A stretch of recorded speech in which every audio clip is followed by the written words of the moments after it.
আসসালামু আলাইকুম। যানবাহন হতে নামার দোয়া।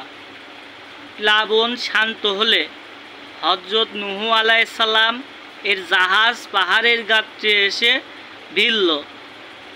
তখন হযরত নূহ আলাইহিস সালামের অনুসারীরা জাহাজ হতে নামার সময় নিম্নের দোয়া পাঠ করলেন এবং আল্লাহ পাকও দোয়ায় অসীম বরকত দান করলেন।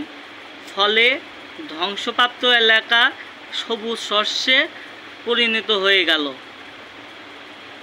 রাব্বি আনজিলনি মুনজালাম মুবারাকাও ওয়া আনতা খায়রুল মুনজিলিন। অর্থ, হে আমার প্রতিপালক, তুমি আমাকে বরকতময় স্থানে অবতরণ করাও, তুমি একমাত্র উত্তম অবতরণকারী। এর তাৎপর্য এই যে যখন কোনো ব্যক্তি কোনো সওয়ারি হতে অবতরণ করে তখন সে যেন এ দোয়া পাঠ করে। আল্লাহ পাক এর বরকতে তাকে প্রকৃত গন্তব্যস্থলে পৌঁছায় দিবেন।